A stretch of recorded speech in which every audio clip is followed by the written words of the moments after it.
UVCE Chronicles, sing it loud. Echoes of our past, we're proud. From the heart of Bangalore to the world we soar. Hello everyone and welcome back to another episode of UVCE Chronicles. I am Sohan Aiyappa from second year ECE, your host for today, and it's my absolute honor to introduce a guest whose journey is nothing short of inspirational. Joining us today is Mrs. Jayashree Ralhan, a proud alumna of the UVC Mechanical Engineering batch of 1970. She is currently the vice chair and shareholder of Caltimex Group, a multinational company leading innovations in renewable energy and industrial power solutions. Her leadership spans across multiple countries, and her contribution to social causes, sustainability, and education are equally remarkable. Ma'am, we're truly honored to have you with us today. Welcome to UVC Chronicles. Good morning, everybody. Sohan, nice meeting you.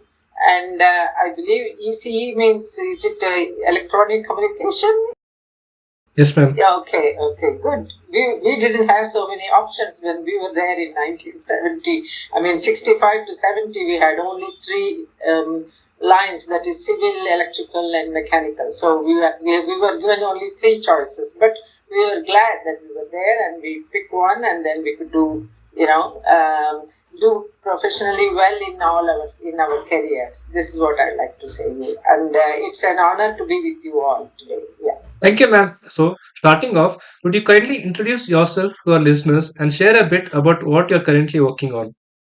I'm Mrs. Jayashree Ralhan, and I'm a graduate of 1970 from UVCE College of Engineering, and I am very proud to be part of the Bangalore community. I was born and brought up in Karnataka, and I do have my roots in Tamil Nadu also, but then I mostly spend my time in Karnataka from my birth till my first job in my profession. So it's a long innings in Bangalore, and I did my schooling in Bangalore in Sheshadripuram High School, and I had taken as usual anybody who wants to do the sciences, technical school or that kind of we always took the physics, chemistry, and mathematics. So that was our choice, and then. Yeah, and I think after graduation, after the completion of the schooling, I could go to National College in Baswangudi, and I was honored to be, associated with Dr. H. Narasimhaya. Those days he was the principal, and he was a great encouragement for me. And then he is the one who kind of motivated me to go in for the engineering along with my parents. I must say that my father and mother were very particular that I had to be a professional in my lifetime, and also utilize my professionalism, and I need to be working. That I must say that one of the promise which I did for my dad, my father, was that if I do the engineering, I have to be also utilizing what I did, and I shouldn't be taking away the opportunity of one of the boys. Those days, engineering is supposed to be the one which would get you the jobs, and so though it was tough, and I think I kept his promise, and till today I'm still working. So that's how I think it's a great honor for me to be in University College of Engineering at the time, and now it is the UVCE College of Engineering. And after that, I did my first job was in International Instruments, Bangalore, NK. So, as you might have known, that I did pick the automotive industry and automobile engineering as well as statistical quality control. And then I happened to be one of the junior engineers who joined in this instrument company there, and I was put in the quality control department because I was supposed to be doing the quality assurance for all those products which they were bringing in, like pressure gauges and temperature gauges and all for automotive dashboard instruments. And it had a German collaboration, and I had the opportunity to be in video tachometer work in Frankfurt after a while, after my working in international instruments, and I spent almost about 3 years there. And then I moved after. That's the time I got married, and I moved to New Delhi, and because my husband is from New Delhi, and there I worked in Trick India. Trick India is a refrigeration and the air conditioning company. I was in the shop floor in Faridabad, and I remember I working for checking the quality of the products, and also participating in the factory acceptance test by the customers. And then I get this opportunity to take the scholarship from government of Holland, from Netherlands, and I went to Rotterdam to do the postgraduate diploma in quality control, and that helped me a lot. And in fact, almost in that course, I could mingle with the people from many of the other countries. Almost 50 countries were participating, and the course was for working people. And then it was a very good experience to share the experiences with one another. And I remember even our professor was one from Holland, from a Dutch man, and another was actually from Egypt, Dr. Farouk Fauzi, and a lot of good experience and the practical experiences. And we worked in some of the plants in Holland to get our practical training.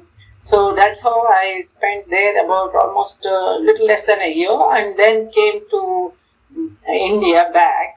And you won't believe, from the airport, I went straight to the interview for Engineers India Limited. Straight, in fact, I didn't even have time to put down my luggage, because I had already got an invitation to attend an interview. And I walk in a winter time with my long coat from Holland, and then I think I must have impressed them. I got my job straight there right away. So not even a day I spent without a job, I should say that. I was just lucky, because it's not so easy those days to get the job. And EAL took me to another horizon, I should say, that working for, I was in the procurement and mostly checking on the quality of the products which we were buying for the petrochemicals and fertilizers and refineries. So large equipment. I think my first project was IPCL project, where Engineers India Limited were providing the engineering support for the project. That was in Baroda. I traveled a couple of times to Baroda to do the inspection on site. And then also I went to Bathinda, Panipat fertilizers. And then, so it was a good experience in Engineers India Limited. So then came this, further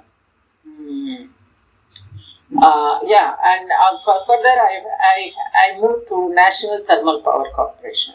So NTPC had just established, and they were looking out for young engineers to be working for their super thermal project. So I moved on to NTPC again in quality control division there, and in it was, I worked for Singrauli and Ramagundam, all these power plants, and also fertilizers in Bathinda and Panipat. So mostly checking inspecting the products before they are sent to the project site. So, and need to understand the specifications, and then what are the characters we are looking for, and then with the inspection, factory test, witness it, and then certify the equipment for fit for job. Those kind of activities were there. And I think when I was in Yale, I did my first trip to Japan. I remember I had gone to Yokogawa and Yamataki Honeywell there, and I spent about a couple of weeks there to spend to inspect the equipment which was coming for these projects from Japan. And I was together with the Toyo Engineering Corporation for that, because they were our consultants for that project. So it's another good experience. So then when I returned, I was in NTPC, and it so happened that Mr. Ralhan was transferred to Indonesia, because he is also a professional engineer, and he was working with Bharat Heavy Electricals, and then later he moved on to Engineering Export Promotion Council, and they gave him a choice of two: either go to USA or go to Indonesia in Southeast Asia. And in fact, he had an advisor, his head of the EPC, Dr. Singh. He said that since your wife is a professional, it's better for you to go to Southeast Asia, because then she will also be able to work. So I must thank him also, because he is one of the gurus for both of us, both me and my husband. And instead of going to US, we picked the Southeast Asia to come, and then we settled down in Jakarta. And believe it or not, he was in EPC, so there were so many engineering companies, owners like Bajaj, and so many people were coming to Indonesia to promote their products, which was Mr. Ralhan's main line, to bring in the Indian engineering goods to Southeast Asia. In one of those dinners, I remember I had hardly come 3 months to Jakarta, and I was trying to adjust myself to the new environment and taking care of my two kids, because I have two. By the time I already had two kids, my daughter and my son. So I wanted to spend some time with them as a good mother. But then it so happened that I get another job opportunity in Indonesia. So I started working in one of the automotive. First I worked in Engineers India Limited co-partners there in Tripatra Engineering in Indonesia. 1 year for offshore projects, where they were taking out the oil from offshore oil. So I worked for them again in the instrumentation field. The only thing I missed was I was supposed to go to the offshore myself, but I didn't do that. Somehow by the time I got an opportunity to move to an automobile company, where I became the plant manager. So this the connection was actually Bajaj, because the Bajaj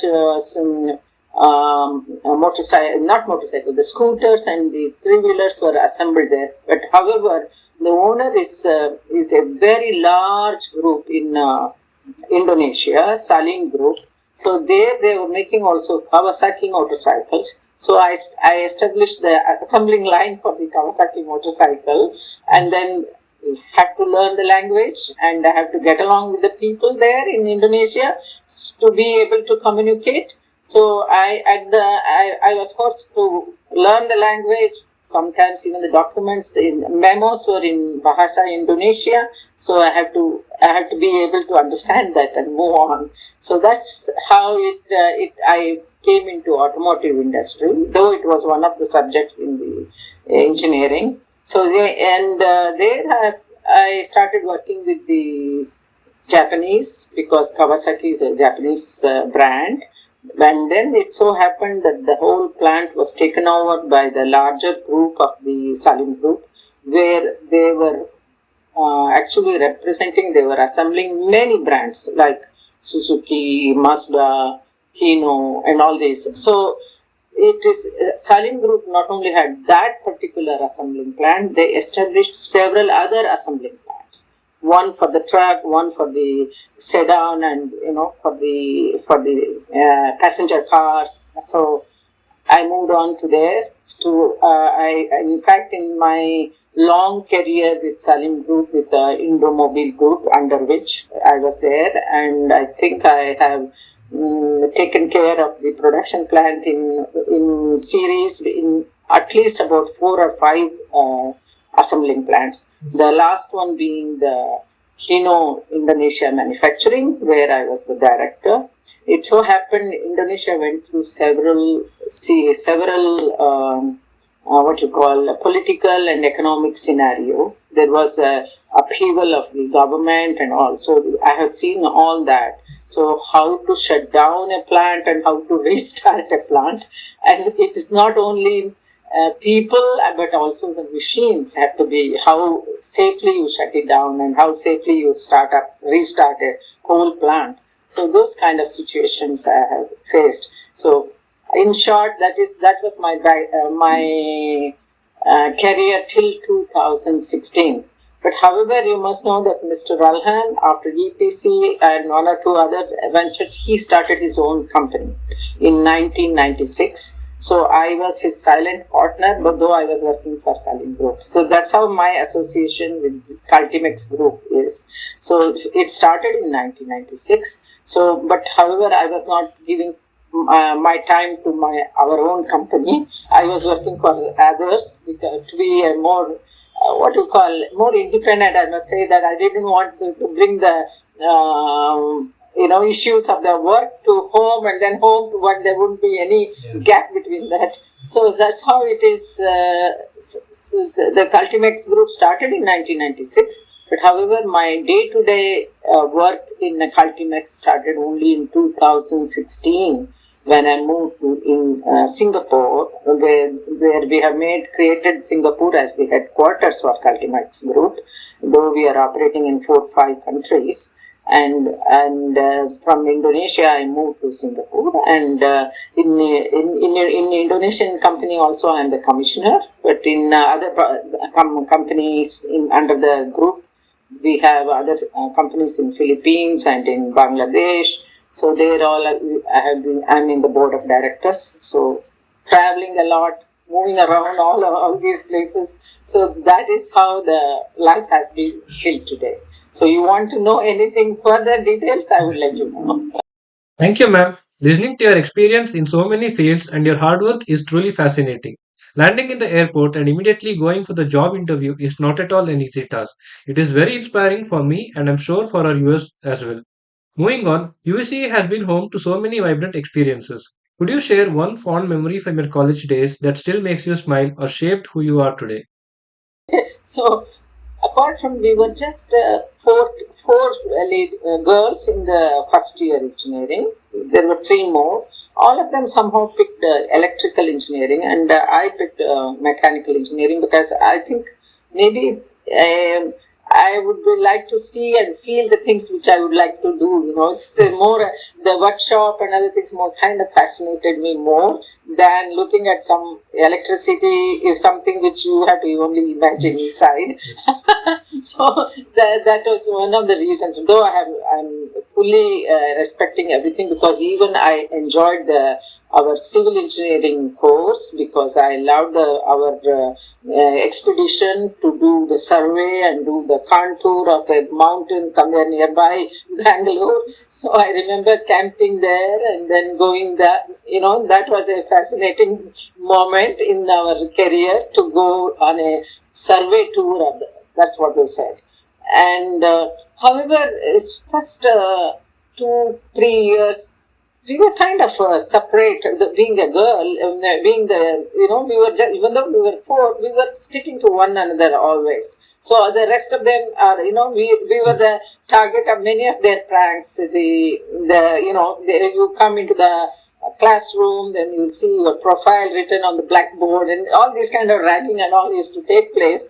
But then suddenly you find that somebody is burning patakas behind you. Those kind of things have all happened. So, but however, as we moved on, by 3rd year or 4th year, we all became very integrated. It is, I don't know how gradually it happened. And I respect all my classmates, and everybody was so nice to us, I must say that. So they made us feel comfortable as we grew inside in our path inside our college. And I think in by fourth year, I was brave enough to be on my own in my class, only one girl among the group of some 40, 50 boys. So it was just fine. And they were all very well behaved, and they looked after us very well. Because we traveled together, we went to North India, we went to South Indian trips, and I think we learned to appreciate one another's plus points, and also we had some real good fun time. And then I think this all helped us. In fact, in the future, in your career, you meet all kind of people. In the school or in the college, you learn only the academics, but how to get along with the people is the most important thing, I think, which we miss the proper education on that. Actually, that comes within, you have to be acceptable to people wherever you are working with. So the way I think that helped me, because I got integrated among the Japanese crowd, among my European friends. So it did not, that was one of the best experience, I think. It helped me to study in an atmosphere where there's so much of mixed community and mixed feeling. That's the one good thing I feel that I carried over, and there never I felt that I'm out of place or out of so it didn't happen like that. So yeah, that's the one of the good experience. People's behavior and the way how you get along with them. That's the best experience we get when in our college life, as well as you grow further. Yeah. Thank you, ma'am. It is nice to hear about your wonderful time in our college, and the environment here has helped you in your later career as well. Our next question is: you've done remarkable work in CSR efforts focused on the enhancement of education and health improvement for the underprivileged. What inspired you to take up these causes?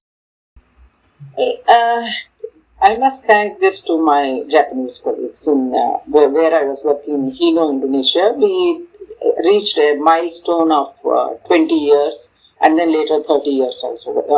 But my senior colleague, Mr. Tadashi Oda, I still remember him. He said that, look, we are reaching a milestone in our company. We should do something for the social work. So they wanted to entrust that whole the responsibility and with someone whom they can trust on. Because you see, when you have this kind of budget, a large budget for CSR and things like that, you need to ensure that it reaches the right people, and then it is properly utilized. So they needed a trusted hand. I think somehow they saw that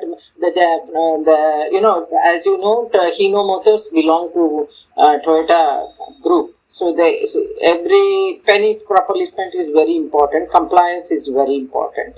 So that responsibility came to me in addition to my regular job.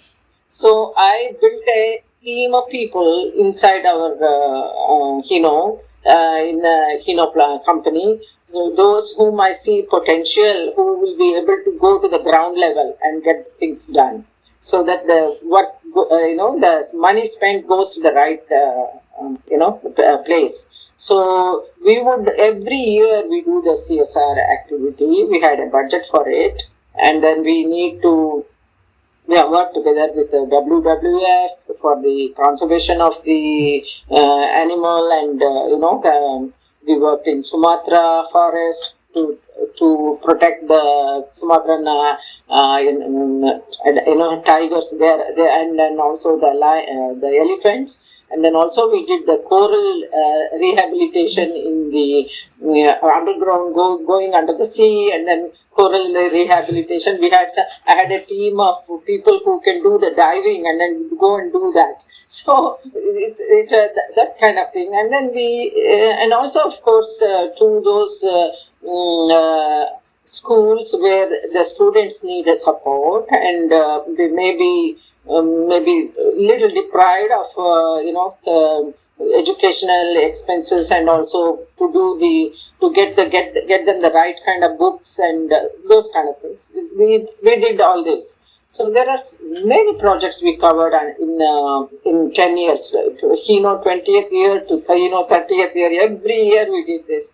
Different locations, different projects, different theme. Maybe it is environment, or it could be education, or it could be even cultural heritage, to protect the cultural heritage. So those are the things which we worked on, and it is really a great experience for me, because I could mingle with the local community in each place, and feel one among them, so that it is it reaches the right goal, and it is well utilized. The funds are well utilized. Yeah, we created we made the Hino truck into a mobile clinic, and where we could in Bali Island, it was used by one of the hospitals called JFF, John Fawcett Foundation, where they do the cataract operation free of cost for the community there. And then this our Hino truck would go around the villages and all, and invite the people who need attention. So, and I think thousands of people have been helped in that program. I know that. Yeah. Thank you. Thank you, ma'am. Hearing about your remarkable contributions spark a sense of altruism in us. And as a student of UVCE, we are always grateful to have such supportive and altruistic alumni who have contributed not just to our college but to the whole world as well. Time for a last question. What advice would you give to young engineers today, especially women, who want to break boundaries and make a mark in technical or corporate fields? Well, I myself more than 50 years, correct? So I'm not making any breakthrough there, but I think as perhaps I must now here I can talk about my aunt, whom I never saw. She was the first graduate of Mysore University, Kanaka Lakshamma. She is my father's sister, and I think she set the kind of a breakthrough. She did it during the British time. Okay, so then it happened in our family that women are treated in a different way. Women are given equal opportunity to study and to follow. Find a career path and then utilize whatever you have learned. So, and I think we also chose that kind of partners who would support us in this, because it is never a one time, you can't just do it all your own. If you are a family person as well as you are a professional person, you have to bring a proper blend of that, so that both sides are well taken care. Your family is not, has to be taken care. They have to remain happy, and you are professionally also, you have to do your best to the company where you are working. So I think this attitude one should have, so that women or men, it's anybody can do the best in their professional world. So I think we don't have to say anymore that women need to be special, not necessary at all, because even men has to help, because then only women also can move forward. Yeah, so it's a combined effort, I can say that. Yeah. Thank you so much again. Yeah. Thank you, ma'am, for this very insightful advice. Having a proper balance between family and professional life is very necessary and yet a hard goal to achieve for all of us. I'm sure your advice will be quite important for those of us who are yet to start our professional careers. This brings us to the end of our conversation. Thank you so much, ma'am, for sharing your incredible journey and insights with us today. Your life is a testament to resilience, leadership, and compassion, and I'm sure our listeners will carry your words as inspiration in their own journeys. And to everyone tuning in, thank you for listening to this episode of UVC Chronicles. If you enjoyed this conversation with Mrs. Jayashree Ralhan, make sure to follow us for more powerful stories from our alumni. Thank you, and I wish everybody a very nice Sunday. And for me, it's Sunday. Maybe I don't know when you are listening, but a happy ending for all of for the Alumni Association for giving me this opportunity to speak to you all. Thank you. Till next time, stay passionate, stay inspired, and as always, stay proud to be a UVCL. Thank you.